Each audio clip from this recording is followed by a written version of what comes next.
mais uma vez, eu gostaria de solicitar a todos nós que estamos no recinto físico da casa. Esse nome casa, quem pediu especificamente foi nosso amado Padre Pio. Ele quis que a sua casa se chamasse efetivamente casa, com o sentido do abrigo, do acolhimento, do amparo, do sustento. Seja fisicamente, mas muito mais, porque o que é físico é apenas espelho daquilo que transcende o físico. Podemos chamar de espiritual, não, extrafísico, astral, seja o nome que for. Mas nós estamos aqui acolhidos e abrigados no recinto físico da casa. É preciso que nós não vamos deixar de insistir nisso até que essa consciência seja comum. É preciso que nós entendamos que cada recinto desta casa, independente do que ele seja, não somente aqui, nessa sala, nem nas salas de passe, nas salas dedicadas ao trabalho espiritual, mas em cada um, nos banheiros, na cantina, no ato, qualquer dos recintos que esta casa compõe, é um recinto espiritual. E nós que estamos aqui, que vamos continuar aqui até o fim de nosso encontro essa noite, se tivermos essa consciência, não por obrigação, não por regra, não por imposição, mas por consciência. Se tivermos essa consciência, seremos capazes de participar dos trabalhos que aqui ocorrem, que aqui se realizam, e que ainda, infelizmente, uma boa parte deles passa por nós, ou resvala em nós, como a brisa fresca resvala em janelas fechadas. E a luz deixa de penetrar nessas mesmas janelas quando cerradas. Mas, do contrário,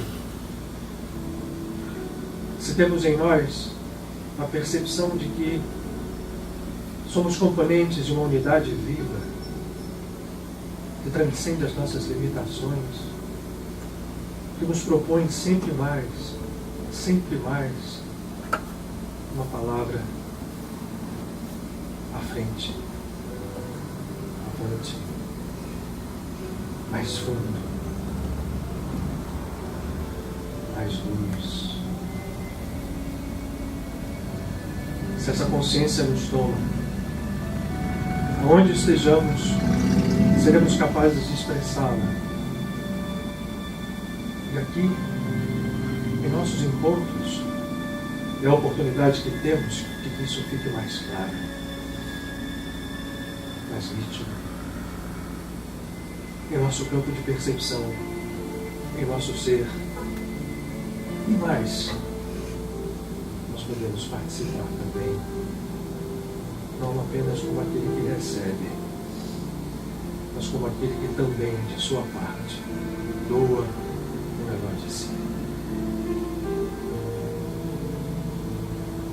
Para isso, que nós sempre pedimos que a partir desse instante e até o final de nosso encontro, sejamos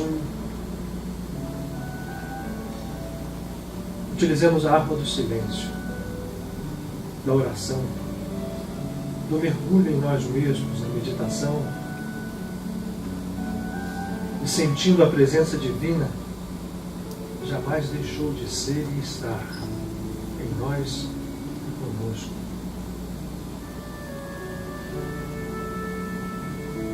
Poderemos com ela realizar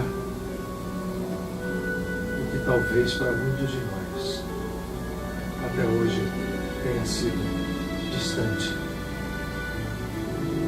mas impossível.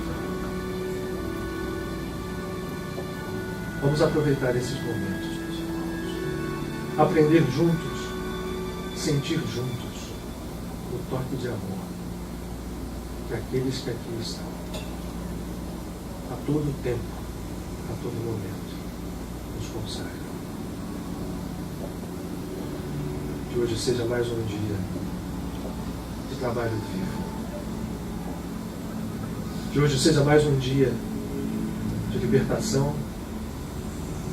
Que hoje seja mais um dia de luz que se acende, onde seja necessário.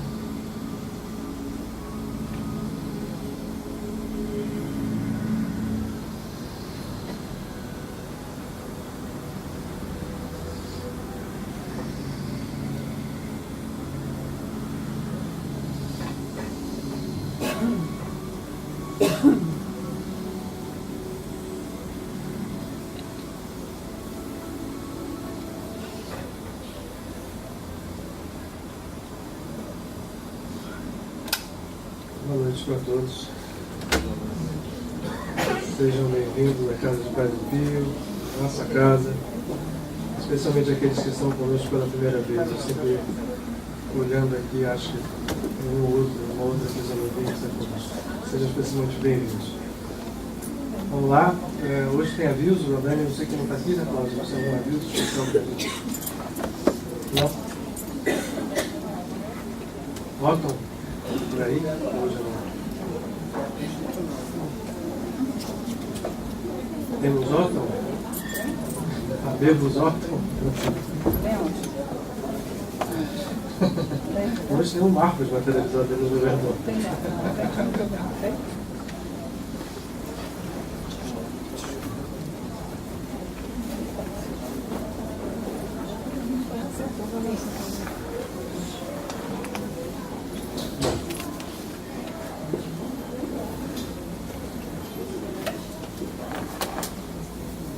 Temos leitura de Otton, mas vocês não ficarão sem leituras.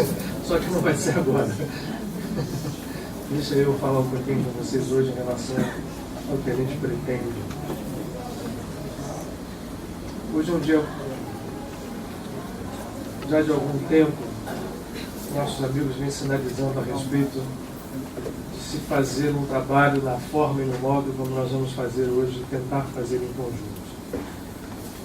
Antes de nós fazermos o trabalho, eu pretendo fazê-lo na parte final, porque é um trabalho que tem características específicas, vibratórias, e que a gente pretende, antes de fazê-lo, deixar todo mundo mais ou menos no mesmo padrão de percepção do que e por que vamos fazer. E o dia especial, não só por isso, e até por isso, estamos fazendo por isso, porque a época é especial, nós temos falado aqui. Como nem todos vocês estão todas as segundas-feiras, cabe que a gente faça um preâmbulo. Nós estamos, nesse momento da caminhada do nosso planeta ao redor do Sol, que se repete anualmente, num tempo que nós chamamos, independentemente da tradição que nós venhamos a observar, religiosa ou espiritual, é um tempo de purificação. Nós usamos aqui, eu acho que talvez há 4 segundas-feiras, né? Porque uma delas eu não sei. Usamos aqui vamos chamar assim, 2 formas ou 2 meios de comparação em relação a esse processo de purificação. Falamos da predileção que Francisco de Assis tinha por esta época do ano, porque na sua intuição espiritual ele sabia perfeitamente bem. E essa era a época de purificação, a passagem por esse signo solar de Virgem, chegando ao signo de Libra, era um momento em que você poderia fazer grandes transformações internas, era para tal. Aliás, só uma circunstância que eu sei porque fui pai nessa época, Isso até transcende as nossas percepções religiosas comuns. Quem é que lembra de um desenho chamado Cavaleiro do Zodíaco? Seus filhos viram, vocês viram quando crianças? Eles já viram. Não sei se vocês lembram que esse desenho, os cavaleiros tinham casas zodiacais, por isso o nome. O Cavaleiro de Virgem era especificamente aquele que promovia a purificação. É muito interessante isso. Eu não sei se o autor, o roteirista do desenho tinha algum conhecimento, mas esse tipo, eu estou querendo usar isso como exemplo, porque no Japão, né, de onde origem o desenho, se tem uma tradição budista muito forte, e nós temos dentro do budismo esse momento de purificação também agora, e certamente se valeram desse viés.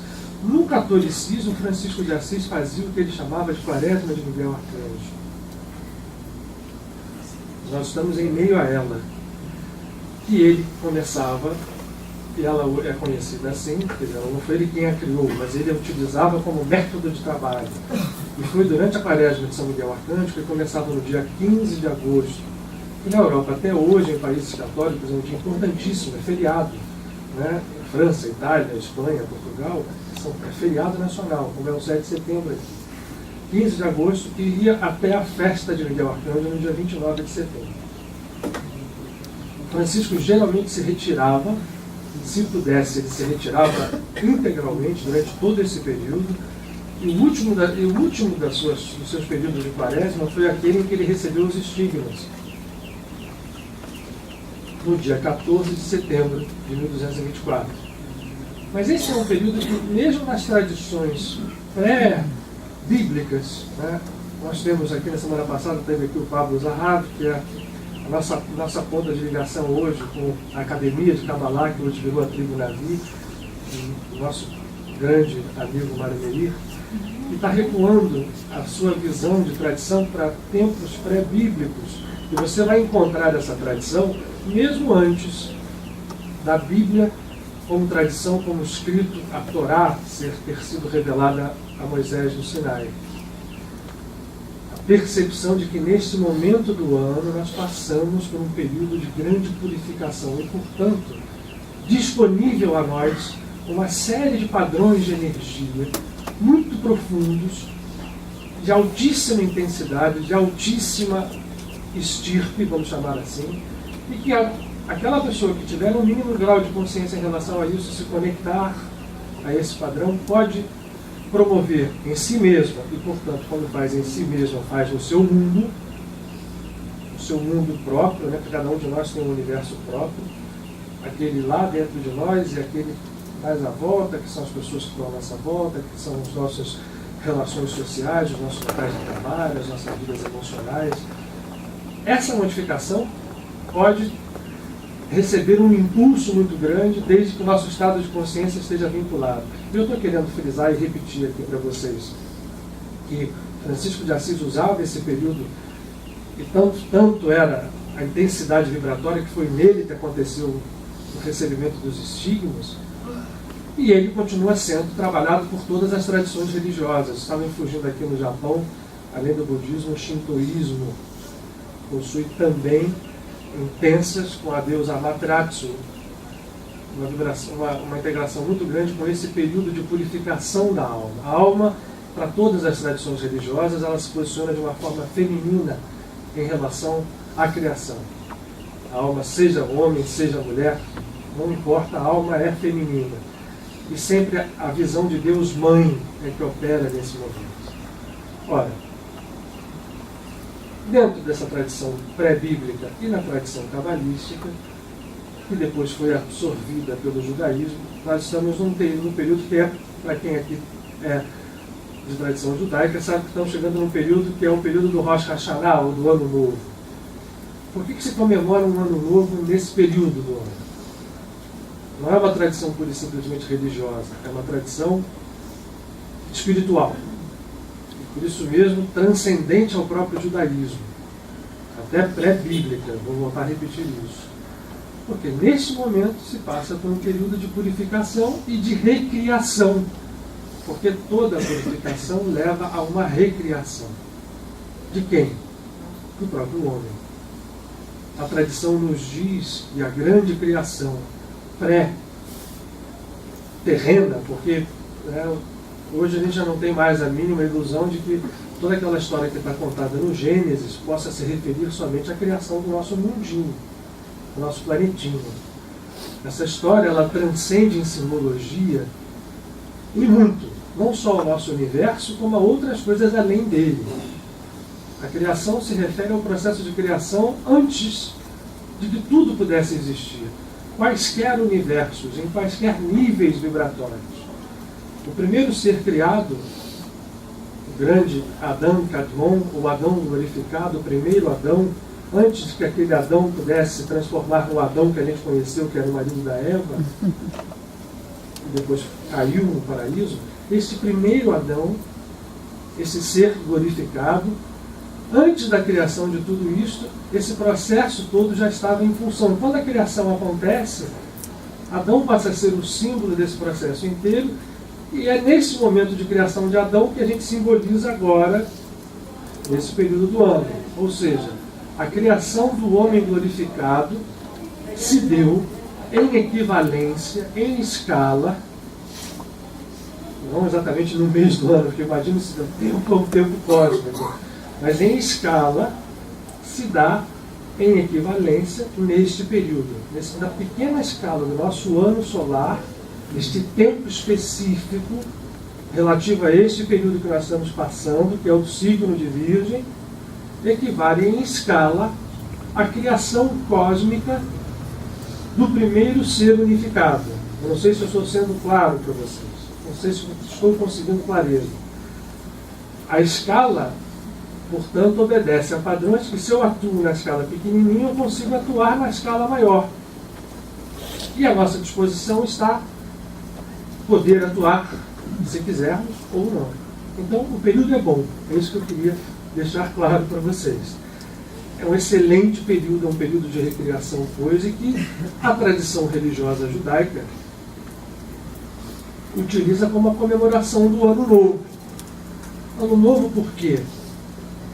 Porque se faz sempre naquele momento, o potencial surge, se faz a possibilidade desse potencial da gente se recriar, da gente se purificar. Ok. Tá bom, mas o que é recriar, o que é purificar? Purificar o quê? Pois não, Rosa. Está lembrando da Rosa aqui, que é a pessoa que nossa na casa que cuida do assunto astrologia, inclusive tem um grupo de estudos aqui às quintas, que está lembrando que Virgem tem a ver com cura. E o que é cura no seu nível mais profundo? A cura não é apenas a cura de uma doença física, de um resfriado, de um corte, de um câncer.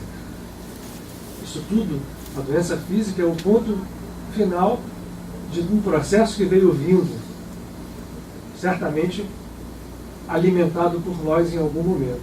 Como nós aqui acreditamos, sem querer obrigar ninguém a fazer isso, essa casa é uma casa aberta, em vidas sucessivas, em processos reencarnatórios, a gente sabe que essa lei reencarnatória, a lei do karma, ou a lei da ação e da reação, ela promove exatamente isso. A gente planta, semeia, planta e colhe.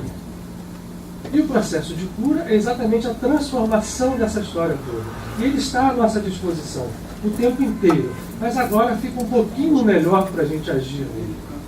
É isso que nós temos, no momento em que a gente vive, talvez tentar aprender a fazer. E o que tem sido feito para nos ensinar a fazer isso? Porque todas as tradições religiosas apresentaram a nós, vindas de seus mestres fundadores, sistemas, modelos, processos para que a gente pudesse utilizar, fazer valer para nós mesmos. É uma pena, independente do que nós sejamos, cristãos, judeus, budistas, taoístas, ou que seja, qualquer ismo, a gente raramente utiliza esse mecanismo como algo a ser aplicado a nós. Quase sempre a coisa ocorre de modo formal. Nós somos vinculados a uma religião, achamos muito interessante aquilo que ela ensina. Se nos interessamos mais ainda, vamos lá e conhecemos um pouco mais a sua tradição, os seus métodos. Quase todas elas vão, de repente, convergindo para pontos em comum. Quase todas elas se valem da meditação, de alguma forma, quase todas elas se valem da oração, quase todas elas se valem de rituais. O que a gente vai percebendo, se a gente se analisa e analisa a história da gente como raça humana, é de que esses processos quase sempre nos tocam de uma forma superficial, um pouquinho mais, um pouquinho menos. A gente tem uma oração que a gente gosta mais aqui, a gente tem um método de meditação que melhor nos favorece ali, a gente concorda com um pouco da visão cosmológica ou cosmogônica daquela ou dessa religião, a gente gosta mais do Krishna, gosta mais da forma que a Kabbalah apresenta, ou como o cristianismo apresentou, mas isso, na maior parte das vezes, não influi tanto na nossa vida como deveria, porque esse é o grande processo que os mestres nos trazem, modelos de realidade. O problema tem sido, não deveria ser, eu não tinha visto o Pablo aqui. Olha, falei dele, ainda bem que eu falei bem. Ele está parecendo o Otto. Desculpa, gente, mas surgiu o Pablo ali na frente. Na verdade, todos esses processos são sempre utilizados, quase que por nós, ou melhor dizendo, não são utilizados como instrumentos de mergulho dentro daquilo que, no final das contas, é o que nós vivemos. Nós vivemos, respiramos, somos, existimos, participamos de forma indelével, não dá para desfazer essa ligação do que nós podemos chamar do divino, do sagrado. E tudo que eles nos fornecem, todos esses métodos, são métodos de trabalho com uma coisa que é real, e por nós termos uma ligação tão superficial com isso, essa realidade fica afastada e fica num campo bastante, mas muito, mas quase que totalmente desconectado da nossa vida diária. A gente se vale da percepção da realidade espiritual, do sagrado, apenas nos momentos quando a gente tem fé, ou quando tem crença, né? Porque quase todo mundo, quem tem o que a gente chama de fé, tem quase sempre só crença. Não se vale da fé como também instrumento ou meio de crescimento para essa energia sublime e divina que nós temos. Quase sempre a gente se vale dessas crenças nos momentos agudos da nossa vida, quando nós a temos. Quando acontece um problema, quando a gente precisa... E aí, o que a gente vai fazer? É utilizar esses métodos de forma superficial, como nós aprendemos. Inclusive, dentre eles, o que eu queria falar hoje, nesse período de purificação, de um método que não houve nenhum dos grandes mestres que passou pela Terra que não tenha se valido dele. Ou de uma forma direta ou de formas mais abrangentes. Estou falando da oração. E dessa volta toda em relação à superficialidade, porque oração, para nós, e agora eu vou falar para aqueles de tradição cristã, que somos quase todos nós. Mas isso também vale para outras religiões. Oração para nós, logicamente que eu vou ser um pouquinho duro, talvez. Vamos, de repente, vou pedir desculpas para quem já não vê assim. Mas, de toda forma, a oração para nós tem sido quase apenas como um instrumento ritual. Alguma coisa que a gente aprendeu como uma fórmula, e essa fórmula nos foi ensinada, a gente repete ou não, quer dizer, um Pai Nosso, uma Ave Maria, no caso, uma oração específica. Em alguns momentos a gente percebe quando nós somos mobilizados internamente, são aqueles momentos que eu falei agudos e críticos, a gente entra dentro de um reino interno que a gente pouco frequenta. Os momentos agudos na nossa vida muitas vezes nos mobilizam a orações mais intensas que têm mais a ver do que seria um estado desejável de oração que esses mestres nos ensinam. Outra coisa também, e aí nos valendo das tradições orientais, o que nós chamamos de oração tem que estar, e depois dos trabalhos maravilhosos feitos pelos grandes mestres do Oriente que vieram para o Ocidente falar isso com clareza, como Swami Vivekananda e Paramahansa Yogananda. Cito dois apenas, mas Sri Ramakrishna não veio, mas Vivekananda veio em seu nome. Enfim, fica claro de que o processo que nós chamamos de oração está vinculado como que um irmão siamês àquele que nós chamamos de meditação. Não há uma oração verdadeira, no sentido mais amplo, que é o que a gente pretende falar hoje aqui, sem que esse estado de meditação esteja como que dando um suporte, uma base, ou mais até do que isso, um meio. Você não consegue orar verdadeiramente se o seu ser não estiver em função do sagrado, em função da conexão que rompe os limites que infelizmente têm sido construídos por nós mesmos ao longo dessa caminhada que a gente tem chamado de vida ou vidas, evolução, retorno, enfim. O fato é de que nós não sabemos, quase nunca sabemos o que seja orar, nem nos valemos da força desse processo, e ao entender essa força, bastante portas de percepção vão se abrindo a nós, algumas delas intrigantes. Estou me vigiando aqui porque eu gostaria muito de fazer o trabalho com vocês. Aliás, esse trabalho foi a primeira vez que eu ouvi, foi quando ainda com o Mário. O Mário, lá naquela. Mas isso não quer dizer nada, sabe? Lá no primeiro momento. Vou deixar em suspenso, a gente vai falar na hora.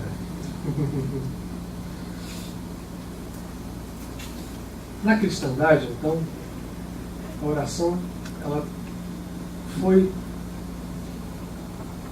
eu diria que posta dentro dessa forma ritual, com algumas exceções, nos santos, nos grandes santos, por exemplo. Nós vamos falar dos primeiros santos do cristianismo, logo depois da passagem de Jesus, os apóstolos, os primeiros. Vamos sair deles. Depois que aquela luz se apaga, ou melhor dizendo, não apaga nunca, mas fica ali dentro da estruturação do cristianismo como uma religião organizada, vão aparecer luzes como Bento de Núrcia, por exemplo, São Bento, como Tomás de Aquino, alguns, Mestre Eckhart, que o Otton lê tanta coisa aqui, e depois Francisco de Assis, os franciscanos. A oração, ela vem dentro desses seres de uma forma muito próxima, é isso. Você não entende, por exemplo, o Francisco de Assis orando sem entender um profundo mergulho no sagrado. Uma identidade intensa entre a criatura e o Criador, um mergulho, um desaparecimento, e ao mesmo tempo, quando você desaparece, você cresce, e por isso ele está meditando também, além de orar. Você não entende assim.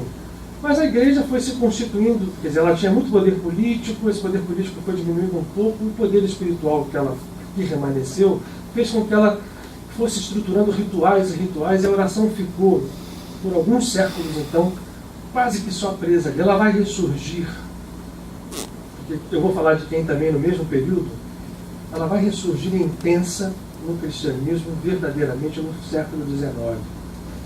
E a gente falou aqui, vinculada aqui, as aparições de Miriam de Nazaré, Maria, videntes específicas, começando na França, depois se estendendo a Portugal e a outros países da Europa. Se vocês olharem a mensagem fundamental, independente de Lourdes, de Fátima, independente de onde seja, de Paris, na Rue de Bac, onde seja, nós vamos olhar uma mensagem fundamental, oração, de uma forma como nunca tinha sido apresentada aos cristãos. Se valendo de um ritual que era o rosário, mas o ritual do rosário está presente, se você vai, um japamala, no budismo ou no hinduísmo, é o mesmo processo do rosário.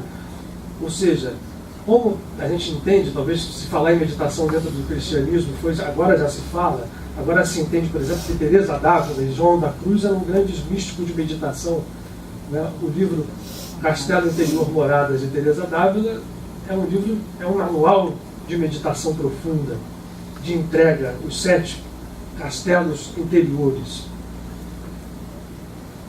Quando Maria vem e estabelece o processo de oração como alguma coisa capaz de realizar modificações internas na criatura, modificações na vida da criatura,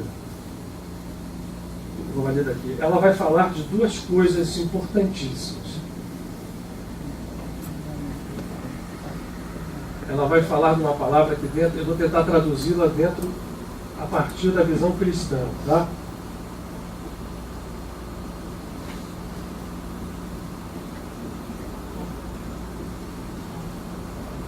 Eu vou usar aqui, eu podia usar o substantivo pecado, mas eu estou usando remissão de pecadores.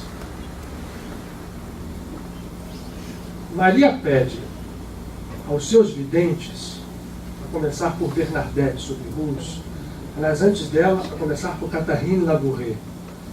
Tem aqui uma belíssima imagem da forma como ela aparece, a Catherine Labouré, em Paris. A Senhora das Graças, que aliás era onde o Padre Pio era devoto. O Padre Pio vai seguir essa linha. É por isso que eu estou querendo hoje chamar a atenção para vocês, antes que a gente mergulhe numa outra tradição. Essa figura da Nossa Senhora das Graças está assim, porque assim ela foi a última vez que ela apareceu para Catherine Labouré. E Catherine descrevia, a primeira aparição dela, eu não deixo de falar isso, desculpem, né? Ela viu duas vezes, grandes visões de 2 vezes. A primeira foi uma materialização como a gente vê aqui. Né? Catherine era freira no convento, foi acordada de noite por uma criança, não podia entrar criança lá dentro, que chama ela, vem, assim, tipo, a senhora está ali. E ela vai andando com medo, e ela vai andando pelos corredores, e as luzes, velas naquela época, foram todas se acendendo quando ela ia passando. Né? Efeito físico puro. Aí chega na igreja, a criança vira para ela e fala com uma voz de homem, que deve ter dado um susto brutal. Diz, ó, a senhora está ali. E ela olha para a cadeira e vê uma mulher sentada. Antes disso, ela ouviu uns barulhos, com um pano enrolando. E é exatamente o que a gente ouve de descrição de fenômenos de efeito físico. Quando uma entidade às vezes vai se materializar, a gente percebe um barulho de pano, eles estão construindo, né, a corporificação, e ela ficou ali conversando, como quem conversa com uma pessoa com a mão no joelho da Nossa Senhora, 40 minutos. Todo mundo que depois conversou com ela, ela não conseguia dizer o que ela ouviu. Depois ela aparece assim. E aqui desses raios vinha assim, ela via a mão toda iluminada e aqui uns vazios, como se fossem umas listas claras e escuras. E ela pergunta, o que são essas listas escuras? Ela olha, isso aqui são as graças que as pessoas esquecem e não querem pedir ou não sabem pedir. Então, outra palavra vai entrar aqui, ó.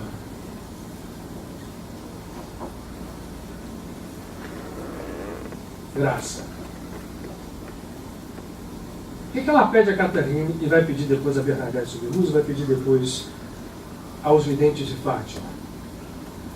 Orem, orem, orem, orem, orem, orem o tempo inteiro pelos pecadores. Mas por quê? E em Fátima, o que teve mais consciência disso foi o menino Francisco. Que pôde perceber, ele tinha uma evidência bem diferente das outras, ele tinha um grau de mediunidade bem diferente das outras duas, da sua irmã e da sua prima. Ele era do que menos via diretamente quando aparecia a figura lá, né, de Fátima. Mas ele era o que mais tinha visões interiores. Quando ele chegava em casa e dormia, ele tinha desdobramentos que ele ia, enfim, nos reinos inferiores, invisíveis, onde ele percebia o trabalho de saída, de libertação de muita gente a partir dali. E ele voltava, dentro da visão católica, eu quero fazer penitência, eu quero rezar pelos pecadores, eu sei que rezando pelos pecadores muita gente vai ser livre, muita gente vai ser liberta, muita gente vai sair do estado que está. A intensidade dentro do cristianismo em relação a isso aqui, a história da graça, a partir de um estado que eles chamam de penitência, ou de transformação interna, o instrumento é esse. E aí começa a ressurgir dentro do catolicismo a oração como um instrumento de aprofundamento interior, como um instrumento de mergulho na sua natureza sagrada. Ainda que dentro dos moldes muito duros do catolicismo. Ainda hoje o são, naquela época eram mais. Em paralelo a isso, nós vamos ter o Espiritismo surge com Kardec escrevendo no final da sua obra um tratado com várias orações diferentes. Todas as mensagens que chegavam a Kardec falavam da importância da oração como um instrumento à disposição da criatura e esquecido por ela. Mas não somente um petitório para o divino, algo como um trabalho mesmo. Paramahansa Yogananda, nessa mesma época, um pouquinho depois, estamos falando do século XIX, vem deixando muito claro, isso aqui inclusive é o precursor, Paramahansa Yogananda inclusive é o precursor, depois nos Estados Unidos isso surgiu como rastilho, a visão do pensamento positivo da cultura americana, a partir de místicos que vieram, são muito derivados do que Vivekananda e Paramahansa Yogananda trouxeram aos Estados Unidos no meio do século XIX e no final do século XIX. Mary Baker Eddy e vários outros místicos americanos. A história de que você meditando e você orando, você entrava num estado em que toda a estrutura que nós conhecemos como pecado e que passava, e agora a gente pode botar um outro nome aqui do lado, tá? Eu vou usar o nome espírita, derivado do hinduísmo, esse nome nem é espírita, mas enfim, essa visão é uma visão que vem não do hinduísmo como existe hinduísmo, na tradição védica e budista. Toda essa estrutura que a gente chama de pecado e de karma, que no cristianismo ela estava atrelada a uma série de rituais para que você pudesse se libertar, por exemplo, você confessar, né, e ser confessado pelo padre, e aquilo, dependendo do padre que você ia, se fosse um padre pio era ótimo. A confissão com o padre pio era realmente uma libertação. Ele faz um trabalho nas pessoas. Mas um padre que estava ali sentado esperando a hora dele sair do confessionário, e ouviu um negócio, te passava uma receita de tantas Ave Marias ou tantos Pai Nossos, é diferente. Não é? Essa estrutura de pecado, e essa estrutura que no Espiritismo ficava vinculada ao peso das suas ações passadas, e aí ganhou uma conotação extremamente sutil e pesada que é, e dificultosa, porque dificulta as pessoas a quererem sair. Você é um cara, se tudo está te acontecendo, porque o teu karma é enorme. Você fez muita coisa no passado, olha ali. Ainda vai em certas pessoas que ainda descrevem, né? Você foi isso, aí fez aquilo, matou pessoas. E, portanto, você tem que se resignar a ficar aí pagando esse karma. Tem que pagar. Ora, não te dava nenhum Pai Nosso nem Ave Maria, mas diz, vamos começar a melhorar, fica mais bonzinho, faz a reforma íntima, né? Essa é uma palavra que existe bem dentro dos... E a gente ficava olhando para isso e falava assim, caramba, tá bom, mas reforma íntima eu faço como, né? Tem que ser melhor. Não, eu sei que eu tenho, mas o meu impulso me leva a repetir meus hábitos, né, que fazem com que os meus karmas aumentem, o meu pecado aumente, esse círculo vicioso me toma.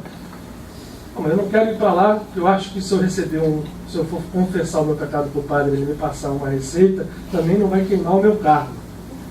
Essa história daqui, eu estou englobando no mesmo processo, que não são iguais, mas são semelhantes, começou a ser desmontada por essa estrutura de meditação e oração vista dessa forma mais abrangente, mais aberta, mais intensa e, portanto, mais real. Foi trazida para o Ocidente, eu digo mais. Dentro do cristianismo foi Maria, que não mandava as pessoas irem se confessar com o padre. Aliás, Maria falava coisas interessantíssimas, né, que a gente vai... Por exemplo, os pastores de Fátima, ela mandava que todo primeiro sábado do mês eles fizessem um movimento de penitência, de limpeza dos pecados. Por que não mandou no domingo? Ora, o Shabat não é uma coisa que foi alguém que determinou porque achou que era um dia bonitinho, tem toda uma razão que remonta a tradições antigas, primeiras. Ela mandava isso. Outra coisa que ela mandava: reze, faça oração, reze pelos pecadores, transforme o seu processo interno, não desistam da oração, porque isto ajuda a acabar com isso. Melhor, não é só de você. Essas pessoas aqui também, aí começa uma coisa que no Espiritismo, estou conseguindo, hein? Estou vendo aqui, tinham 3 minutos passaram depois que eu olhei e eu achei que tinha falado bastante tempo. Ótimo. O tempo ainda está caminhando.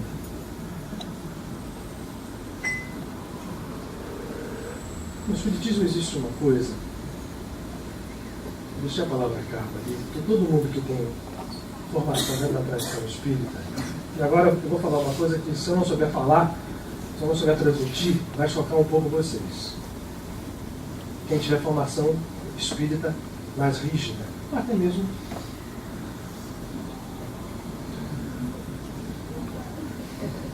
nós temos uma coisa aqui dentro da nossa conceituação, mas não é só no espiritismo não, existe no cristianismo também. Filme vermelho.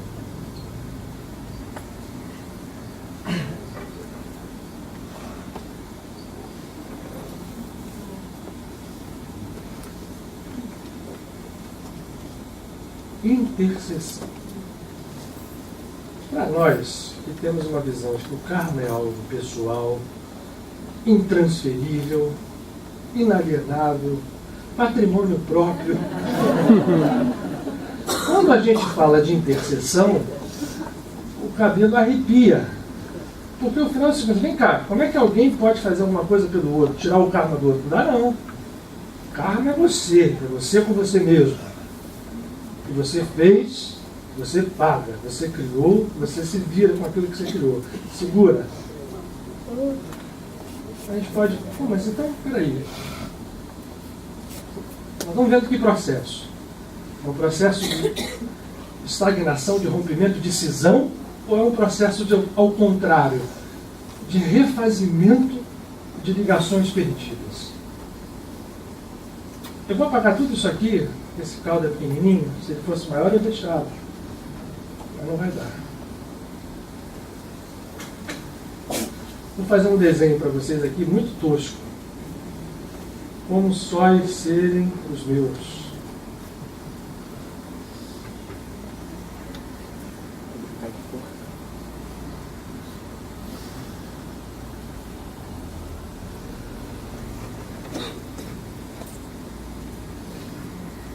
Esse tá tosco mesmo, eu achei que fosse aí mesmo.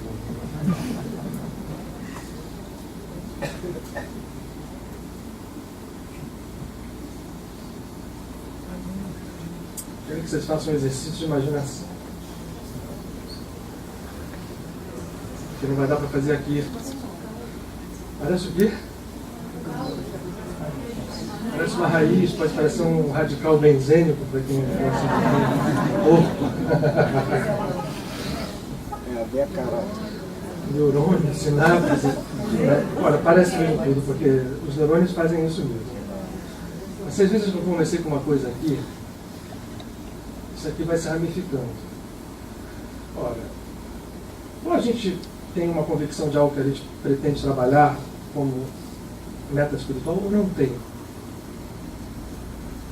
Se a gente entende que o uno é uma realidade, e que o divino é uno, e que somos todos nós, eu desenhei esses raminhos aqui para a gente falar de ramificações do uno, mas que se você seguir o caminho, vão todas redundar no mesmo uno.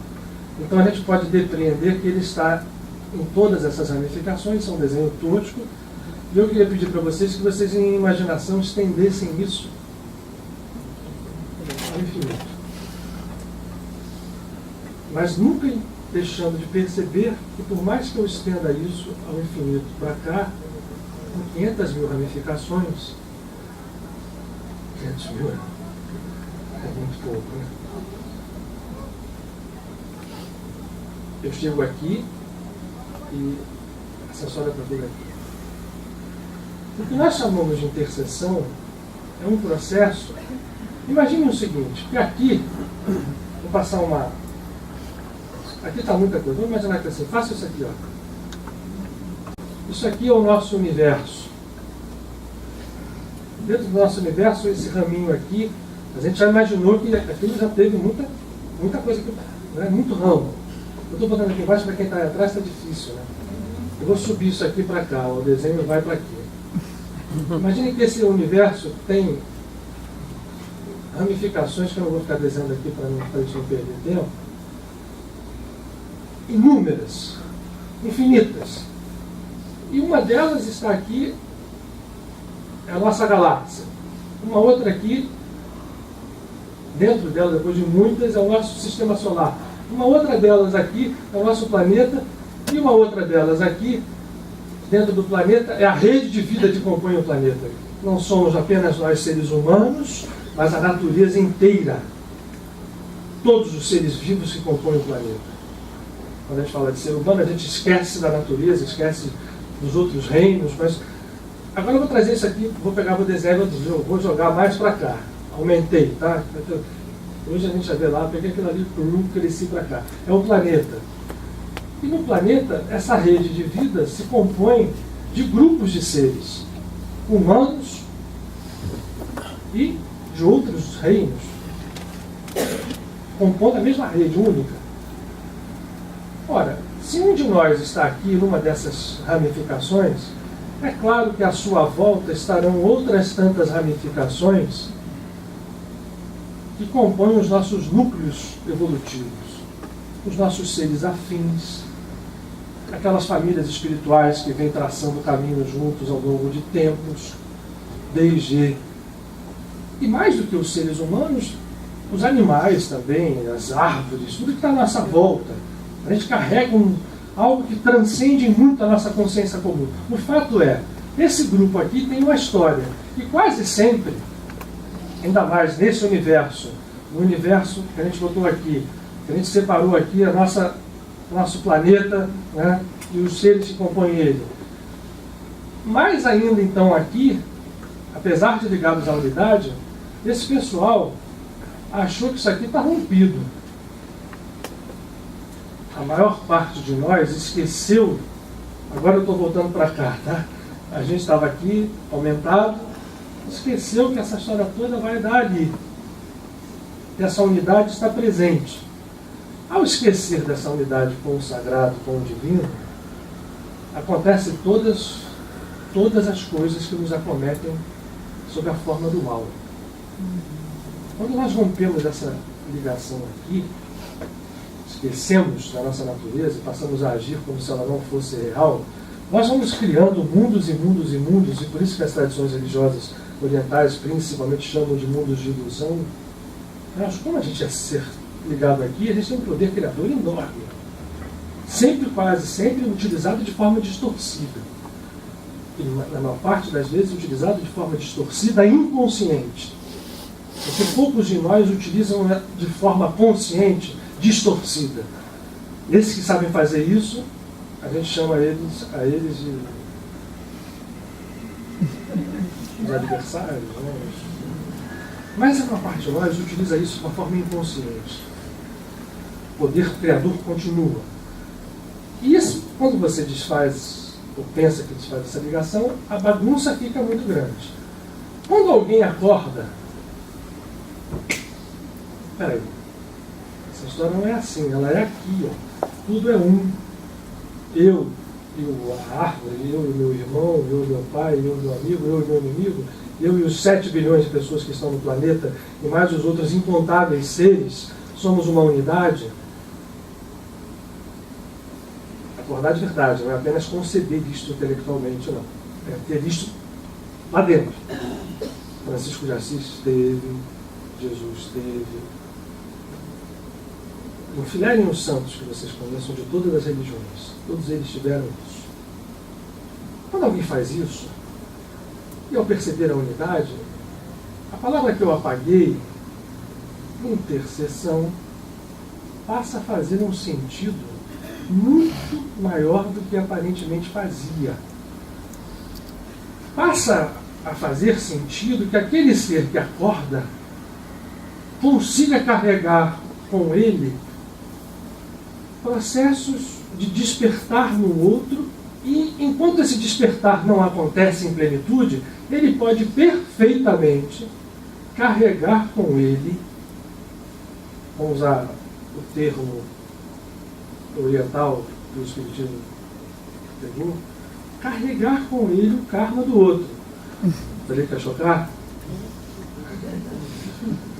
Como é que pode alguém carregar o karma do outro se cada um é responsável por aquilo que ele faz? Olha, não me perguntem como essa matemática se resolve. Vocês querem ver um exemplo dela? Eu vou dar. Vou tirar do Evangelho. Vocês conhecem a parábola dos talentos? A parábola dos talentos é que um senhor tinha servos e saiu e entregou. Olha, vou dar uma volta ali, estou entregando aqui as coisas para você. Deu para um 2 talentos, deu para um 5, deu para um 10, deu para um só. Na volta ele chegou. Fizeram o quê? Aí o que tinha 2 apresentou 4, fez outra coisa, o outro que tinha 5 trouxe 10, o que trouxe 10 tinha 20, e o que tinha 1 pegou aquilo e disse, olha, estou te devolvendo esse 1 porque esse 1 aqui é seu, eu com medo de repente, né, eu sou castiga, é meio duro, eu vou te devolver porque está aqui, eu estou te dando de volta o que é teu. Aí ele diz assim, vamos fazer o seguinte, pega esse talento que estava na mão dele e dá porque tem 10. E você vai receber a paga do que você fez. Essa história, só estou contando, se a gente fosse analisar isso aqui, a gente tem que ficar pelo menos mais 2 horas falando de níveis de entendimento dessa parábola, mas o que eu estou querendo fixar é o seguinte: as coisas não são como nós pensamos que elas sejam. A linearidade da vida pode ser rompida. Aqui eu estou falando do lado bom dessa história. Alguém pode pegar o karma do outro, sim, trazer para ele, e aí, e só por um motivo, se ele entender que ele e aquele outro são um. Quando ele entende que aquele outro dele são um, eu imagino assim, agora eu vou abrir um parênteses para dizer, eu estou dizendo algo que eu não tenho a mínima certeza, é apenas algo que eu recebo às vezes por intuição. Quando alguém faz isso, ele não soluciona o karma completo, vamos chamar assim, ele não transforma aquela pessoa em alguém realizado ou desperto de uma hora para outra, mas ela dá àquela pessoa a condição que talvez ela não tivesse se ela tivesse que fazer o pagamento daquela história ceitil por ceitil. Portanto, toda a sorte de trabalhos espirituais que apareceu no século XIX, revivendo tradições antiquíssimas, nos fala da possibilidade não linear, ou da estrutura não linear que sustenta a vida. Eu quero dizer o quê? Que nós somos capazes de fazer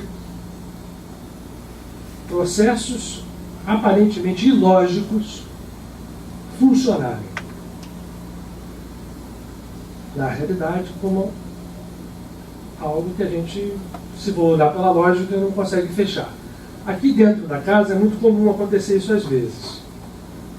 E eu estou transmitindo a vocês uma experiência que eu tive, vinda inclusive do Frei Luiz, em que nos trabalhos em que eu fiquei 20 anos em trabalhos de materialização e trabalhos de cura, vendo pessoas chegarem buscando cura e a gente olhar e falar assim, puxa vida, essa pessoa tem assim, tem assado, puxa, ela merece receber a dessa. Olha a vida, né? Ver a história que ela conta, aí ela vai receber o tratamento. Fisicamente, a cura naquela pessoa não acontece. Aí chega uma outra pessoa, em tese, você olha, poxa, nem tanto, né? Mas aquela pessoa fica curada. Ah, ok, pode ser aquela curada, a cura, em vez de ser uma coisa tipo boa, eu mais um chamado para ela poder, né, ficar um tempo mais aqui curado para ela ver o que é bom. Né? Tipo assim, a cura física é algo que a gente sabe disso. Estou usando só um exemplo para mostrar que os processos são mais profundos do que nós imaginamos.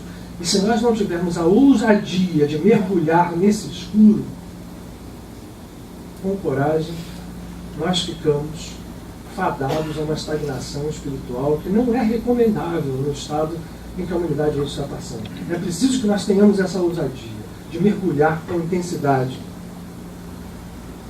nesse desconhecido, porque o processo espiritual é sempre um caminho sem fim, em que as respostas finais literalmente não existem, porque não há fim. Então a concepção de fim já é algo, fim é término, é algo que termina, chegou num ponto em que daquilo não vai mais. Isso já é um anticonceito em relação à espiritualidade. Não vai chegar um momento em que eu vou entrar na glória divina e aquela glória divina terá um fim, ou finaliza o meu caminho. Não existe isso. O caminho é sem fim porque não há como conceber um caminho infinito e, portanto, não adianta ficar imaginando um fim. Há sempre mergulhos a mais. A boa história é que há forças a mais à nossa disposição quando nós temos essa coragem. Bom, a intercessão, pois, é algo válido nessa história não linear. Eu posso sim. Agora vamos descer um pouquinho. Eu falei lá no final da história do karma. Eu não preciso acabar com o karma de ninguém, mas eu consigo, por intercessão, conseguir, por exemplo, que alguém seja curado. Fisicamente, cura no sentido mais amplo, como lembrou a Rosa, cura de um estado, enfim, emocional, de falências, enfim, de toda a ordem, de estruturas que te prendem à vida. Eu posso, por isso Maria pediu para se rezar pelos pecadores, fazer com que essa cura seja promovida em terceiros, porque tudo remonta à unidade. E os santos fizeram isso o tempo inteiro e nos deixaram métodos para que nós aprendêssemos a fazer isso. E aí a gente chega no que eu estava quero fazer com vocês hoje aqui. Eu vou explicar um pouquinho agora como é que eu estou imaginando fazer.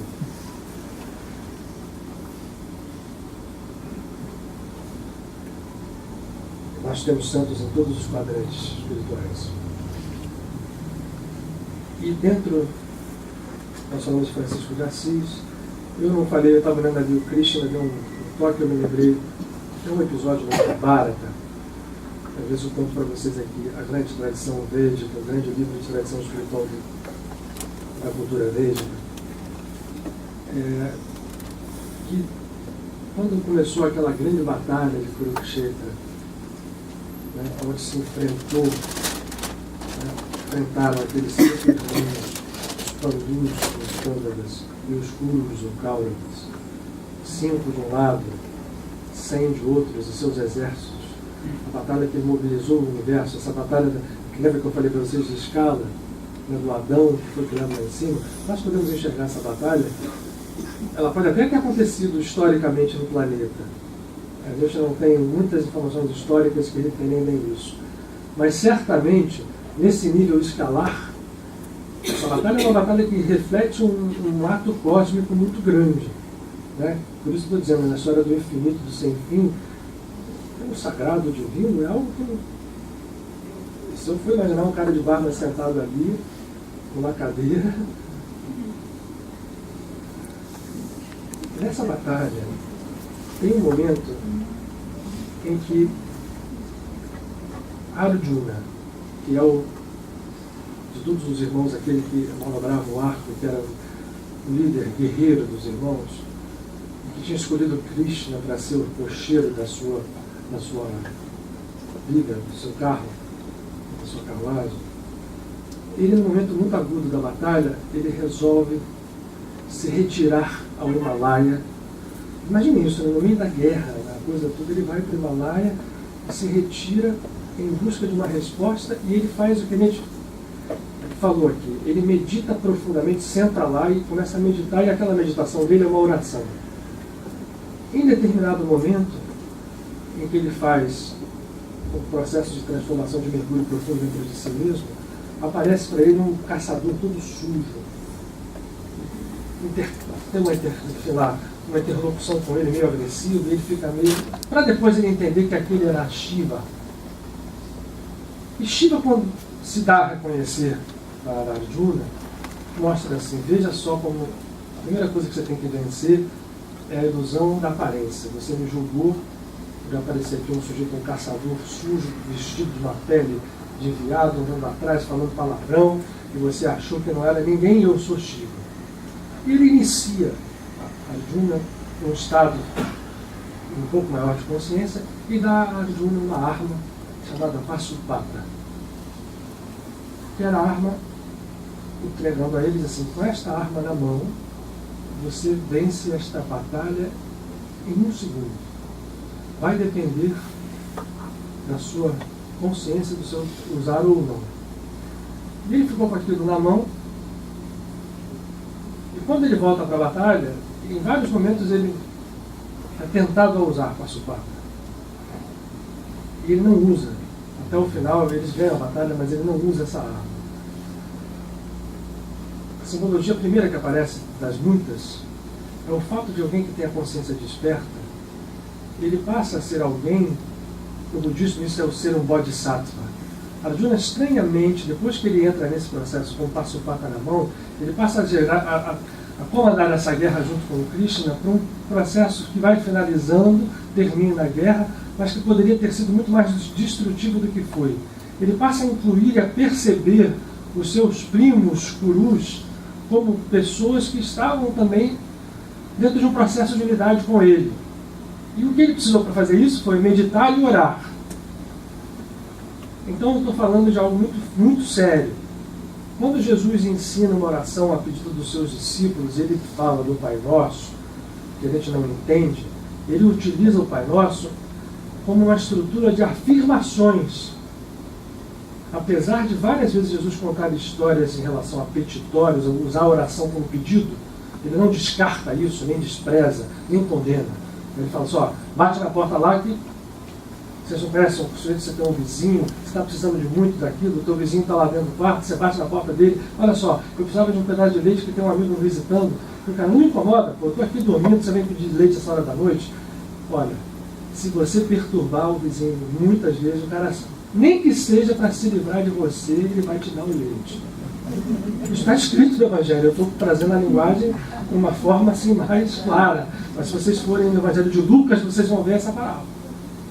Ou seja, você tem um poder na mão, se você utilizar, nem que seja por insistência, ele vai. Agora, há graus mais profundos desse poder, de consciência e de utilização dele, e que vão entrando aonde Jesus sintetiza isso no Pai Nosso. Ele começa primeiro falando de santificação do nome, né? Pai Nosso. Então ele joga a consciência divina no nível mais alto que a Abba, que é o nível de Rokhmah, onde é o pai. Quer dizer, na verdade, ele depois vai descer para a mãe, mas ele vai na consciência, que é uma consciência messiânica, dizendo para vocês: vão lá, né? Santificado seja o seu nome, vocês já sabem que é a unificação do nome. O teu reino vem a nós é uma afirmação. A tua vontade é feita na terra e nos céus. É uma inversão extremamente importante de ordem. Não é nos céus e na terra. A tua vontade é feita na terra e nos céus. Como eu dizer assim: eu sou o instrumento dessa vontade. Não é para ficar: faça-se a sua vontade, tipo assim, eu sou um pobrezinho que estou aqui, que não tenho nada a receber, que sou uma coisa, então faça a sua vontade, Não é esse tipo de divisão. É a tua vontade é feita porque eu passo a ser alguém unificado a você e a tudo, e a partir daí o poder que existe é o poder de tudo, de amar incondicionalmente, de perdoar, por absolutamente paradoxo. É um anti-orgulho total. A tua vontade é feita na terra e nos céus. O pão nosso chega. Você recebe invariavelmente tudo que você precisa. Né? E aí, aquela frase, né, que começa ao contrário. Né? Ela afirma: Pai, você perdoa as ofensas por quê? E por uma única razão. Só. Porque eu perdoo também. Que a gente não usa. Né? A gente fala alto aquela: perdoai-nos as nossas ofensas. Assim, nós perdoamos aqueles que nos têm ofendido. Até aumentaram essa frase. Né? Eu, quando aprendi, era perdoar nossas dívidas porque nós perdoamos os nossos devedores. Eu achava até mais forte. Não nos leve à tentação, livrai-nos do mal. A oração é altamente afirmativa, altamente estruturada no sentido assim, de consciência de união da criatura e do Criador. Ora, eu falei na história da oração o tempo inteiro porque no século XIX ela reviveu, e reviveu muito num movimento. Há um movimento que surge dentro do judaísmo, o hasidismo. E é muito interessante porque é um movimento fulgurante, que mostra com toda clareza, ele sintetiza muito a nossa estrutura do gênero humano, nosso ego, como a gente trabalha. Seja ali, seja aqui, seja no capítulo, seja onde for, seja na vida, no escritório, na família, a história do sempre. O hasidismo, o judaísmo, apesar de ele não aparecer, a história do judaísmo fica sempre um pouco abaixo, porque a nossa cultura europeia é uma cultura cristã, basicamente. Então a gente deve a alguns historiadores, tipo Martin Buber e outros, que reviveram essas tradições em termos de história, e você percebe a riqueza de um processo que aconteceu numa comunidade muito grande, tanto na Europa quanto na Ásia, quanto na Palestina, na costa africana. A comunidade era uma comunidade importante. No hasidismo, tinha havido, no século XVI, quando o Zohar aparece, no século XII para o XIII, no século XIII, na verdade, ele vem à luz, né? Seja escrito por Moshe Belion, seja, enfim, mediunicamente, ou recebeu dos templários, enfim, as histórias são muitas, ou veio de uma tradição mais antiga, mas enfim, aquilo levou, né?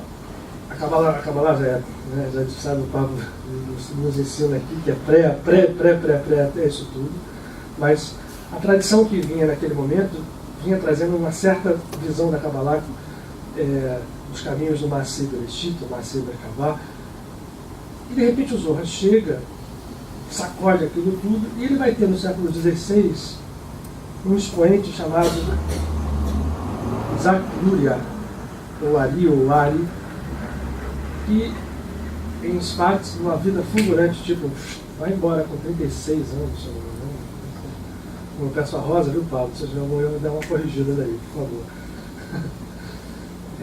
Ele deixa um trabalho extremamente voltado para a meditação, para a oração, dentro da Kabbalah, e dentro do judaísmo, porque era uma corrente dentro e dá uma revivida no processo espiritual na comunidade judaica. Isso acende uma fogueira enorme. Há uma interação novamente entre os místicos cristãos, como tinha havido na Espanha, árabes e judeus. Essa história acontece também. Isaac Luria é um santo, e se você vai ver as histórias dele, são histórias assim, de taumaturgia impressionantes, né? Quer dizer, tradições que levam a...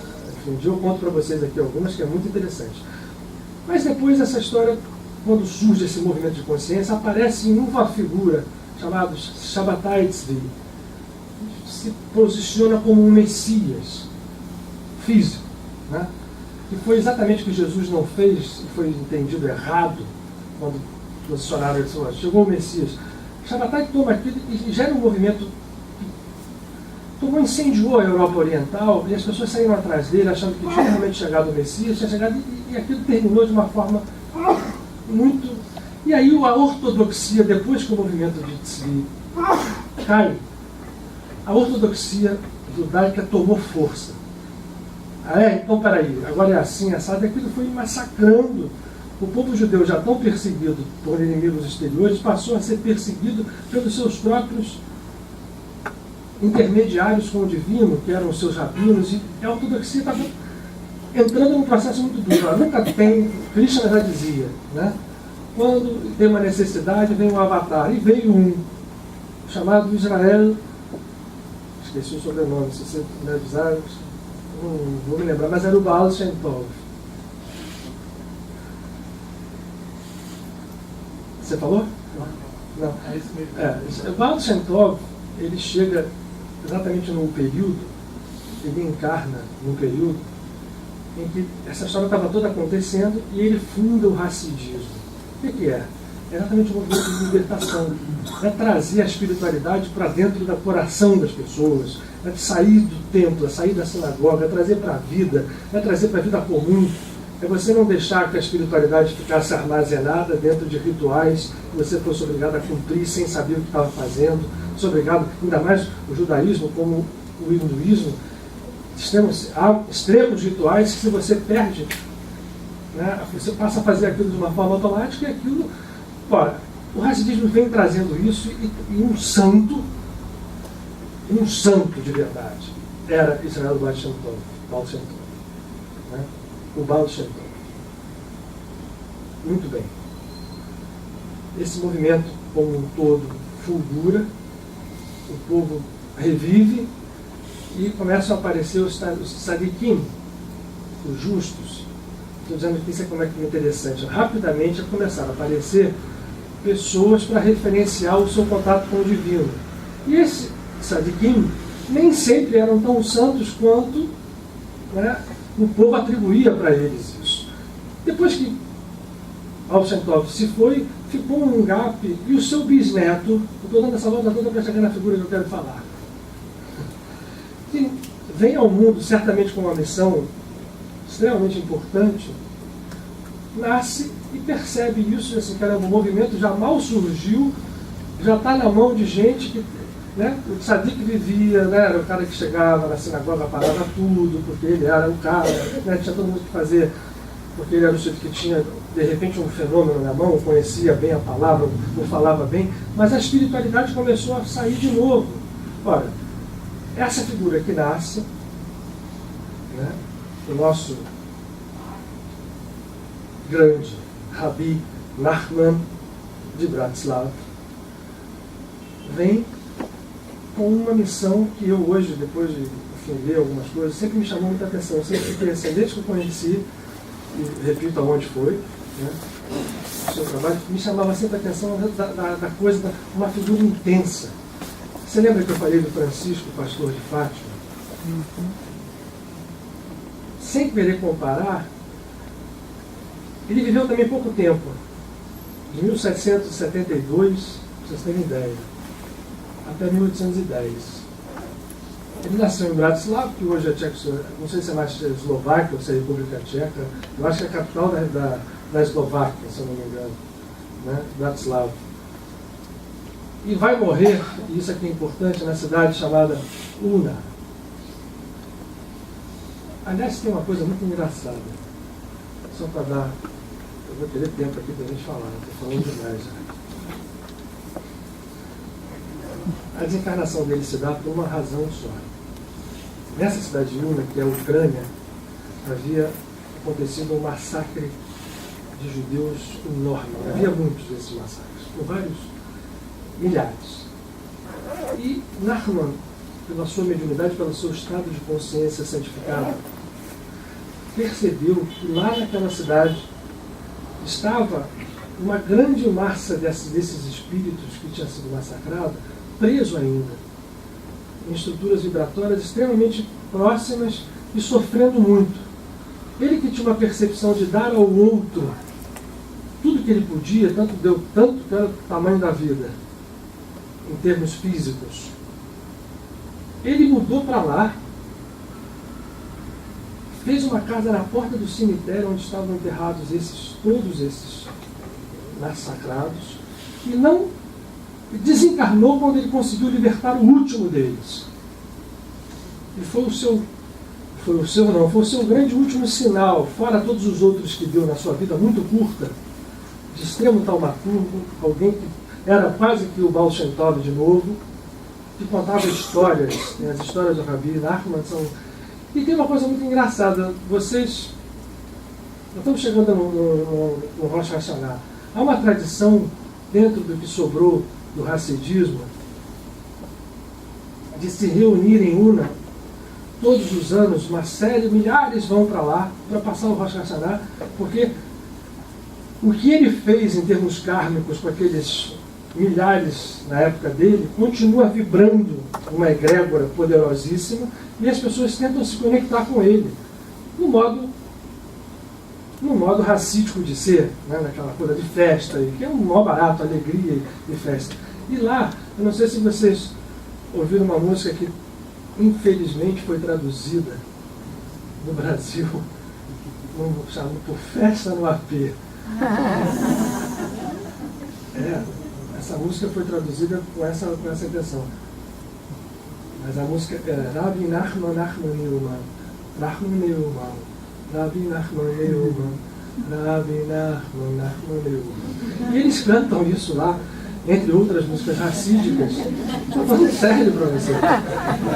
Isso depois foi aproveitado por um músico popular ucraniano e alguém ouviu, gostou e fez uma tradução para o português. Infelizmente. Só a curiosidade era essa aqui. Mas tem uma coisa muito mais séria. Rabbi Nachman era um estudioso, além de ser alguém altamente intuído, era um estudioso poderosíssimo das coisas que estão ocultas dentro das Escrituras. E ele sacou de dentro das Escrituras algo do livro dos Salmos. E eu vou voltar a prestar homenagem ao Mário, que foi a primeira pessoa que eu ouvi falar sobre isso, e realmente fazia todo sentido o que ele falava. De que os Salmos, às vezes a gente lê, eu não vou ler, depois é o que eu vou fazer aqui depois, senão, você lê às vezes um Salmo, na língua que você está, português no nosso caso, e às vezes a gente olha as frases que estão ali e você fala, caramba, isso aqui foi pesado, né? Quer dizer, uma linguagem que não tem umas que são lindas, não estão falando do Salmo 23, por exemplo, o Senhor é meu pastor, nada me falta, em campos relvosos me faz deitar, águas quietas e tranquilas ele me leva. Ora, tem outros que não são assim. Ora, como tudo que é relativo a essas línguas sagradas, as estruturas são muito mais, olhando escalarmente no micro, do que no conjunto. São muitos significados, mas remonta à letra. A letra é um veículo de energia. Uma letra hebraica é um repositório de energia sagrada, usada pelo hebraico, pelo aramaico, como também uma letra sânscrita, eu já falei isso aqui. E você às vezes olha, as letras uma atrás da outra, às vezes formam uma palavra, porque aquela outra que está ali faz um sentido até estranho, mas eu tenho que entender como eu olho no DNA. Né? Uma letra. Se eu mudar uma base nitrogenada de lado, eu tenho uma mutação, às vezes eu mudo tudo. Então, a língua sagrada é entendida assim. Na estrutura da língua sagrada, o livro dos Salmos tem uma ligação extremamente com o que a gente chama de magia sagrada, porque ele tem um repositório de estruturas de força muito grandes. Rabbi Nachman, sem olhar para esse lado de magia, nesse sentido que a gente não pejorativo, saca de dentro do livro dos Salmos uma soma, quer dizer, um conjunto, dizendo, de 10. A que ele chama de Tikkun HaKlali, o remédio grande, o remédio perfeito. E os salmos estão aqui na mão. Né? Eu fiz um papelzinho aqui, depois eu vou colocar para vocês, porque pode ser, não sei se eu vou conseguir ler, mas eu acho que eu consigo ler para vocês. O que eu quero fazer? Eu vou escrever para vocês quais são eles, tá? Para quem quiser, na numeração hebraica da Bíblia, ou a protestante, a católica, a gente tem que sempre lembrar que é diferente. são esses salmos aqui, olha. O 16, o 32, o 41, o 42, o 59, o 77, Bingo! o 90, o 105, o 137 e o 150. Diz a tradição que Davi, quando fazia os salmos, inclusive tem certas coisas sutis quando você põe, né? Mismor le David, ou le David Mismor, se você inverte a ordem, era o estado como Davi tinha apanhado esse salmo. Sempre eram salmos por inspiração, ou eram salmos de conexão meditativa a algo superior. Isso que está aqui serve para a cura, no sentido amplo da palavra. Agora, não é uma panaceia, não é uma coisa para a gente fazer, né? Igual eu sempre uso o Harry Potter do Harry Potter. Não é uma magia do Harry Potter que você chega e fala 3, 4 palavras. Né? É entendimento do que é a palavra, do que é a utilização da palavra. É preciso que você esteja num estado interno de conexão com o sagrado, para que isso seja utilizado. O que eu vou fazer com eles? Desculpa, fala.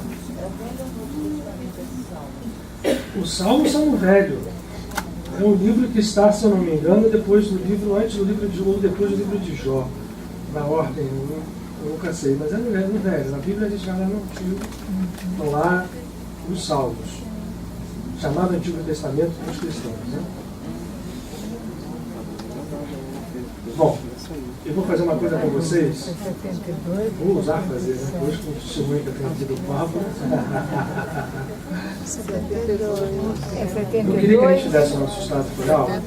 Vamos tentar fazer uma coisa. Não, 72, né? Eu queria que deixasse a luz só para que eu pudesse ler. Estamos finalizando o nosso trabalho. Eu só queria lembrar o seguinte. Nachman, quando saca isso da Bíblia, ele percebe pela estrutura vibratória dos salmos, não pela letra dos salmos. E o encadeamento é devido a essa estrutura vibratória. Então, quando a gente for fazer isso, se quiserem fazer em casa, temos que ter essa consciência. Vocês vão sentir, provavelmente, quando quiserem fazer, se quiserem, os seus estados interiores irem variando de acordo com essa leitura. Vai começar a aparecer, aquilo toca, é igual o metiolate na ferida. Né? Em alguns momentos vai arder, principalmente se lerem em português. Não tem problema nenhum. Né? Eu vou tentar ler na transliteração hebraica. Então, tá bom para ler. Tá bom, tá legal. Vou tentar fazer, e para fazer isso, o que é? A gente utilizar a forma vibratória da língua hebraica como instrumento de conexão para que nós todos em conjunto entremos num processo específico que leva o que ele chama de cura ou refuah, hagut ou refuah hanefesh, a cura do corpo e a cura do primeiro estágio da alma. No sentido de que você pode estender essa cura para você, e a gente não precisa estar pensando só na gente, falamos o tempo inteiro de intercessão. Então não precisa, e até eu acho que não devia, ser só em nós. Não há como fazer nada sem compartilhar, sem estender isso. Né? Quem recebe o toque do sagrado não pode, de forma nenhuma, guardar para si, senão não recebeu de verdade.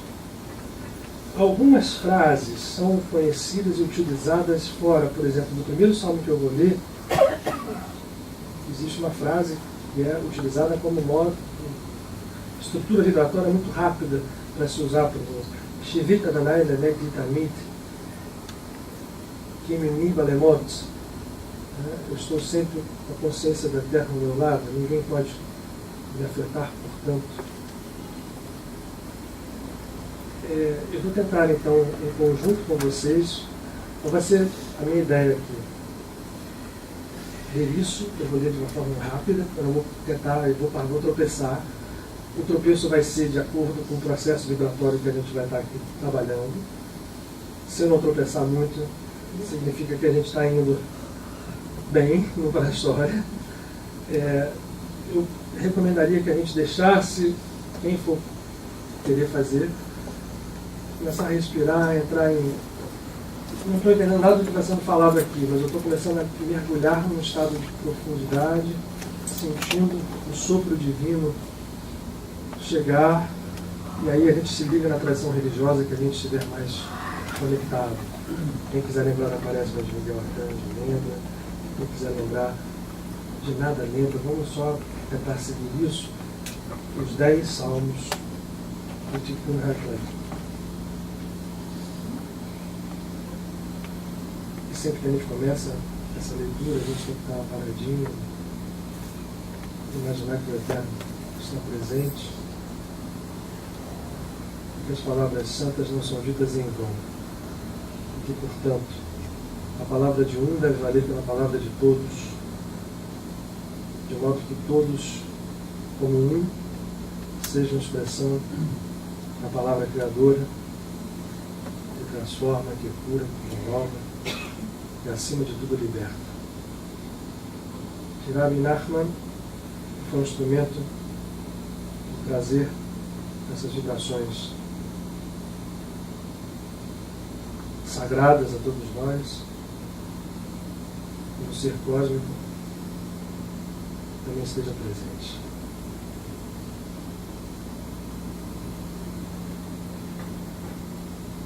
No Cântico de Salmos, nos elevamos à tua presença, Altíssimo, para que cante em nós a tua voz, como na quinor do rei David, o vento que soprava, tangia as cordas todas as noites, chamando ao despertar, e a despertar seus irmãos. Nechtam le David, Samcheni Yalki Chasiti Vach, Amart l'Adonai Adonai Ata Tovati Balalecha, Likdushim Asher Baaretz Chema, Yadechei Kol Hekti Bam, Yirbu Atzevotam Acher Macharu Balasich Niskechem Midam, Uval Nesa Shematan Al Sefatai, Adonai Minat Chilki Vechossi, Atat Tomich Vavali, חבלים נפלו לי בנימים, אף נחלת סופך עליי. אברך אדוני אשר יעצני, אף לילות יסתון יחידותיי. שביט אדוני לנגדי תמיד, כי ממני בלמות. לכן שמח ליבי ויגל כבודי, אף בשכרי ישכון לבטח, כי לא תעצוב נפשי ויכול, לא תיתן חסידך לחוץ סחת, תורייני וכך חיים, צובח שמחות את פניך, נעימות במניך נצח.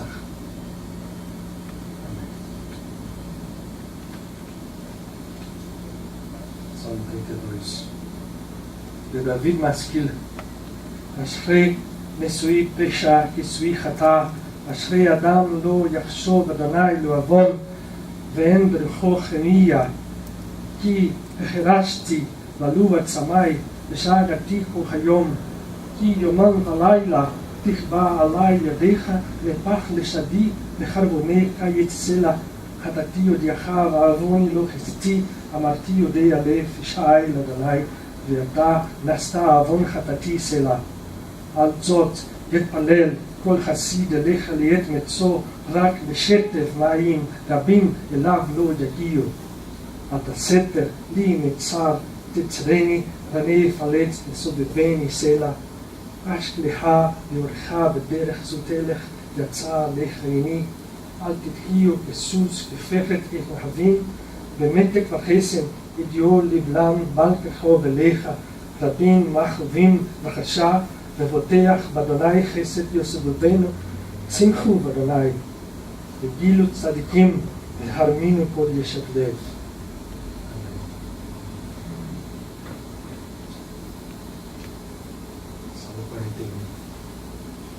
למנצח מזמור לדוד. אשרי משכיל לדל, ביום רעה ימתלכו, אדוני אדוני ישמרהו, לחייכו ויושבר בברץ אל תתמכו בנפש אויביו, אדוני יסדנו על ארץ לבל, כל משכבה הרחבת בכל יום, אני ארמתי אדוני חונני, רפאה נפשי כי חטאתי לך.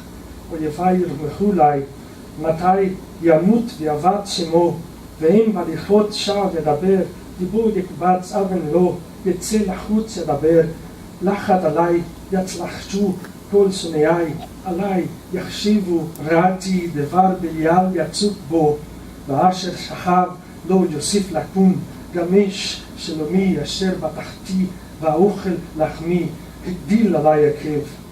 ואתה אדוני חונני, וחכמני, והשלמה לכם, בצות ידעתי כי חפצת בי, כי לא יחליה אויבי עלי, ואני בתומי תמכת בי, ותחציבני לפניך לעולם, ברוך אדוני אלוקי ישראל מעולם ועד עולם, אמן ואמן.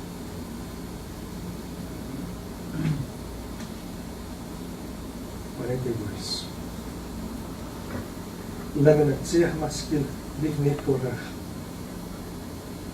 כאייל תחרוג על אפיקי מים, כן נפשי תחרוג אליך אלוהים, צמא נפשים לאלוהים לאל חי, מתי יבוא ויראה בני אלוהים, הייתה לי דמתי לחם יומם ולילה, ואמור אלי כל היום איה אלוהיך. אלה אצלך ואשתך עלי נפשי, כי יבור בסקד אדם עד בית אלוהים, בקולן ותודה המון הוגג. מה תשתוכחי נפשי ותחמי אדוני, הוכלי לאלוהים כי עוד עודנו ישועות פניו. אלוהי עלי נפשי תשתוכח, על כן ארזוכה מארץ ירדן, בחרמונים מחר מצר. תהום לתהום קור לכל צינוריך כל משפריך וגליך עלי יבערו. יומן יצפי את עיני חסדו ובלילה שירו עימי. תפילה לאל חיי, אומר לאל צלתי, למה שחטני, למה חודר אלך בלחץ אויב, רצח בית עצומי חרפוני צוחרי ויאמרם אלי כל היום עלי אלוהיך, מה תשתוכחי נפשי ומה תחמי עלי, חוכי לאלוהים כי עוד עודנו עם שורות פניי ואלוהי, אמן.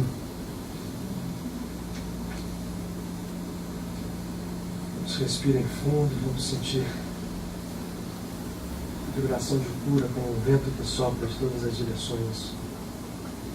Um sopro dos anjos que acampam nos campos do Senhor. E os campos do Senhor são aqueles em que vivemos, somos nós. 59. למנצח אל תשחית לדוד מכתם, לשלוח שאול וישלחו את הבית לחמיתו. הצילני מאויבי אלוהי ממקוממי תסגבני, הצילני מפועל האוון ומאנשי דמים הושיעני, תכני ירבו לנפשי יגוחו עלי עצים, לא פישי ולא חטאתי אדוני, וליבון ירצון ויקוננו. Ura, לקראתי יורד, ואתה אדוני אלוהים צבאות אלוהי ישראל, בקיצה לבכות כל הגויים, אל תחון כל בגדי אבן צלע, ישבו יד יפתחו, הכלב וסובבו ליר. הנה יביעון בפיהם חרבות בשפתיהם, כי מי שומע, ואתה אדוני תשחק למו, כי אלי לכל גויים, וצור אליך אשמוך, כי אלוהים משכבי, אלוהי חסדי יקדמני, אלוהים יפני ושוכרי, אל תרגם פן ישכחו, אל יפנימו לחילך לחרדמו מגננו אדוני. חטאת כמו דבר שפתמה וישחדו ודיונם ומעלה ומשכחש יספרו. כלב דחמה כלב הענימה וידעו כי אלוהים מושל ביעקב, יפסיך הארץ סלע וישבו יחרף יחמו, הכלב יסודחו ירח חמה חנון לכל עמדו ישביעו ותנו. ואני אשיר זה חבר מן לבוקר חסדיך, כי היית משגב לי ומנוס ביום צר לי, וצי אליך צמך כי אלוהים משכבי אלוהי חסדתי.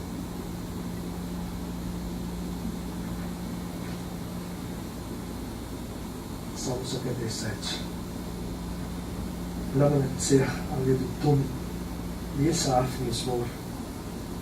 קולי אלוהים והצעקה, קולי אלוהים והצין אליי, ביום צרתי אדוני תפסתי, ידי לילה נגחה ולא תפוג, מיינך ינחם נפשי, אזכרך אלוהים והחמיה, השיחה ותהיטף, רוחי סלע. אחת שמוחות עיניי, נפעמתי ולא אדבר, חשבתי ימים מקדם שנות עולמים, אזכרך נגינתי בלילה עם לבבי ישיחה, ויחפץ רוחי הלעולמים יזנח אדוני, ולא יוסיף תרצוץ עוד, ויאפס לנצח חסדו, גם הרומר לדור ודור, השכח הנות אל, אם קפץ ביף רחמיו סלע, ואומר חלותי קחי, שנות ימין עליון, אזכור מעל לי יגיע אזכרך מקדם פתליך, והגותי לכל פעוליך, ובעליבותיך עשיך, אלוהים בקודש דרכיך, מי יד גדול, אלוהים, אתה האל עושה פלא, הודתה ואמין עוזיך, גאלת תצרוע עמך, בני יעקב ויוסף סלע. ראו חמיים אלוהים, ראו חמיים יכילו, אף תגדזו כחומות. זוכרנו מים אבות כל בתינו, שיחכים על הצחיך, יחלוכו כל רעמה בגלגל, חייכו ורחים תבל, וגצה וירש הארץ, ביום דרכיך ושפטיך, במדים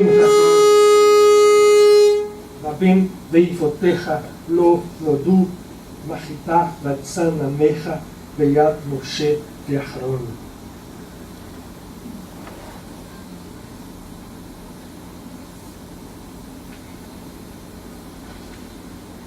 Salmo atribuído a Moshe Rabbeinu, Salmo 90.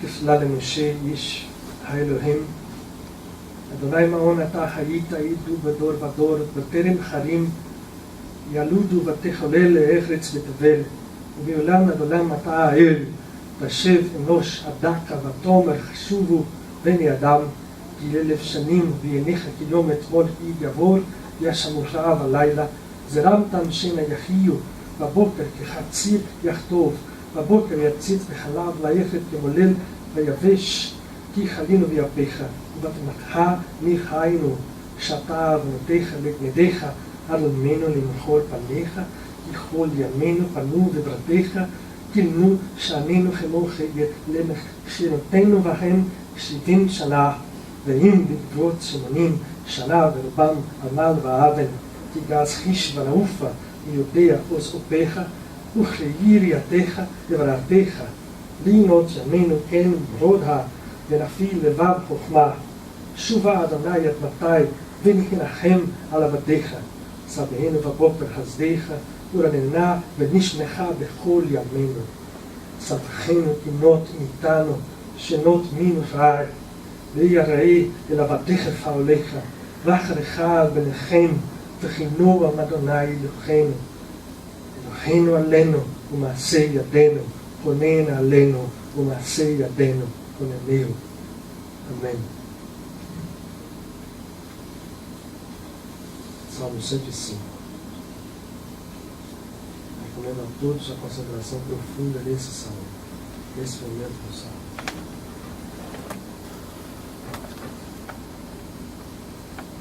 חוטו אדוני קרחו בשמה, הודיעו ואמין עליותיו, אשר לא זנחו לו שיחה בכל, נפלאותיו התללו בשם קודשו, ישמח לב מבקשי אדוני, דרשו אדוני באמצעו, בקשו פניו תמיד, זכרו נפלאותיו אשר עשה נופתיו ומשפטי פיו, זרע אברהם, עבדו, בני יעקב בחיריו.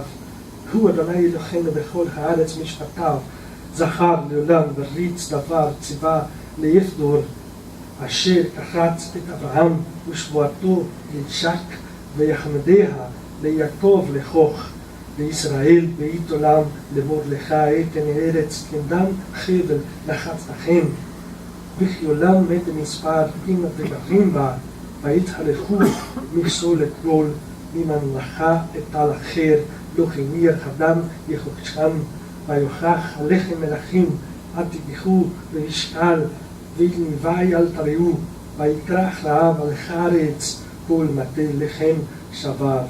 שלח לפניכם איש, לעבד נמכר יוסף, עינו והכיר לרגלו, ברצל בו על נפשו, עד את דברו אמרת אדוני, צדפת חו, שלח מלך ויתכריחו, מושל אמין ויבטחיהו, שמו אדון לביתו למושל בכל קניינו, לעשר שכב בנפשו, וזנקיו יחכם, ויבוא ישראל מצרים, ויעקב גר ויחרצם, ותפארת חמה מאוד, ותעצימנו מצריו, הפך ליבם לשמנמו, לחית נקל ועבדיו, שלח משה עבדו, אחרום אשר בחת בו, סמור בל דברי חטאו, ומפתים ויחרצם, שלח חושש ואיך וחשיך ויומחו בפחו, הפך מחכם לדם וימת לדגתם, שערת ארצם תפרץ דמים בחרבים עליכם, אמר ויבוא הרוב,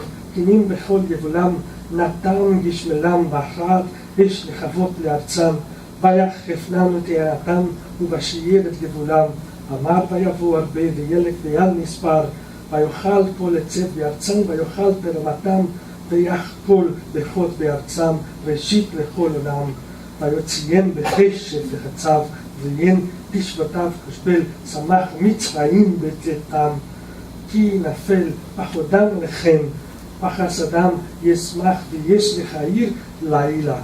שאל ויבא שלב וילכם שומיים יביין, פתח צור ויצובו מים, היחוס בהצנוץ נחל, כי זהר את דבר קודשו אל אברהם עבדו, ויציא כל ויציים בחינה בית ריחב, ויתן לכם ארצות גויים, ואמר לאומים. ירשע בעצבר ישמחו חוקיו ותרתיו ינצורו, הללויה.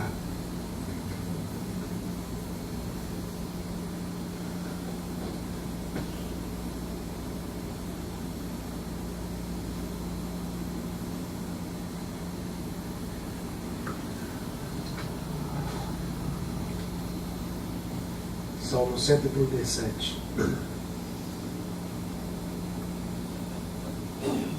על נחרות באבל, שם ישבנו, גם בכינו בסופנו את ציון, על החפים בתוך נפלינו, כי נראתנו, כי שם שאלונו, שובנו דברי שיר ותונלנו שמחה. סירור לנו משיר ציון, איך נשיר את שיר אדוני רמת נחר. אם אשכחך ירושלים, תשכח ימיני, תדבק לשוני בחיתי, אם לא אצרכי, אם לא עלה את ירושלים על ראש חור שמחתי, זכור אדוני לבני אדום את יום ירושלים. חלמכם אחו על העצות בה, בת בבל השדודה, אשרי שיחלכם לך וגמולך, שגמלת לנו אשרי שלחץ וניפץ ותולעיך את חסיה.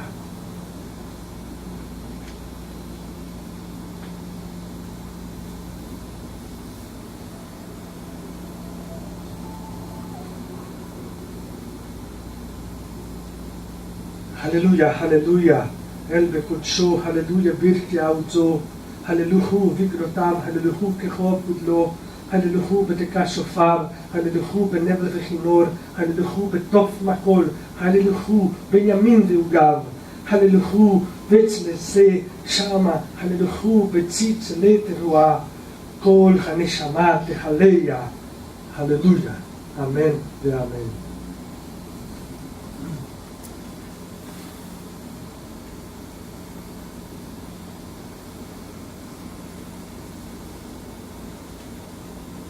Vamos respirar profundamente, vamos perceber